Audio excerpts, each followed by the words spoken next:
அதான் அபார்ஷன் நடக்குது. ம். சில பேருக்கு இயற்கையாக நடக்குது. சில பேர் அவங்களுக்கு வேண்டான்னு சொல்லி தள்ளி போடுறதுக்காக அபார்ட் பண்ணுறாங்க. எப்படி பண்ணாலும் சரி, சிசு சிசு தான். ம். அது முழு உருவம் வர்றதுக்கு 3 மாசத்துலயே ஓரளவுக்கு வரும். 5 மாசத்துல ஃபுல் அது. நீங்க 1 மாசம் எடுத்தாவே அது உயிர் தான் அது. கண்டிப்பா.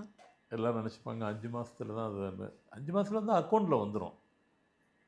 உயிருங்கிறது உயிர் தான் அது. இந்த மாரி சமாச்சாரம் நடக்கிறதெல்லாம் வந்துட்டு, நாமளா இருந்தா சரியா? இல்ல இயற்கையாவே நடக்குதுங்க. நீங்க சொன்ன மாரி நீங்க ஒருத்தர் கேட்டத அப்படியே சொல்றீங்க நீங்க ம். கமெண்ட்ஸ்ல. அவங்களுக்கு அடிக்கடிக்கு நடக்குது. ம். அப்போ வந்து குழந்தை பாக்கியம் அவங்களுக்கு தங்காம நடக்குது. தங்க விடக்கூடாதுன்னு நடக்குதா? ஆமா.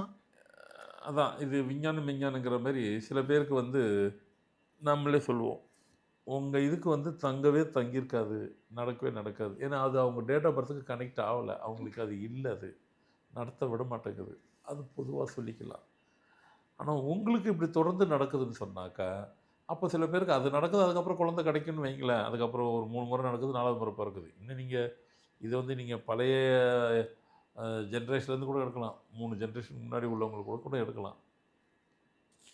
என்ன எடுக்கலாம் அப்படின்னு பார்த்தீங்கன்னாக்கா, அவங்க பாட்டி, அவங்க அம்மா, அப்பா அந்த ஒரு ஜெனரேஷன், இந்த ஜெனரேஷன்ல கூட அவங்களுக்கு 2 அபார்ஷன் நடந்தது. இவங்களுக்கு 1 நடந்தது. அப்போலாம் இயற்கையா நடக்கும். அப்போ காலப்போக்கில அத இயற்கையா, செயற்கையா நம்ம மாத்துறோம். செயற்கைனா அவங்களுக்கு தேவையில்லன்னு மாத்திக்க வேண்டான்றாங்க. அபார்ட் பண்ணிடுறாங்க. நீங்க இயற்கையா நடந்தாலும் சரி, இல்ல நீங்களா பண்ணி அது தானா நடந்தாலும் சரி, நீங்களா நடத்தி வச்சாலும் சரி, எப்படி நடத்தினாலும் அது வந்துட்டு உங்களையும் சரி, அடுத்த தலைமுறையும் ஏதாவது ஒரு வகையில பாதிக்க தான் செய்யும். அது ஒரு கனெக்டிவிட்டியானது. அது உயிருக்கு சம்மந்தப்பட்டது.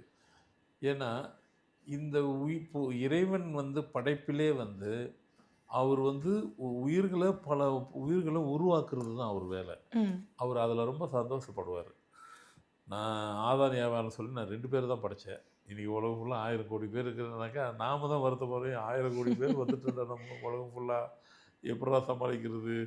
அப்படின்னு சொல்லியது. ஆனா, இதில முதல் சந்தோஷப்படுறது யாருன்னா இறைவன் தான். ஏன்னா, அவருடைய படைப்பிலே வந்து உருவாகுறது தான் அவருக்கு சந்தோஷப்படுவார். இறைவன் கொடுக்கிறத நாம தடுக்கக்கூடாது. கண்டிப்பா. இயற்கையாவே சில பேருக்கு 2 குழந்தை தான் இருக்குது. விட்டுறணும்.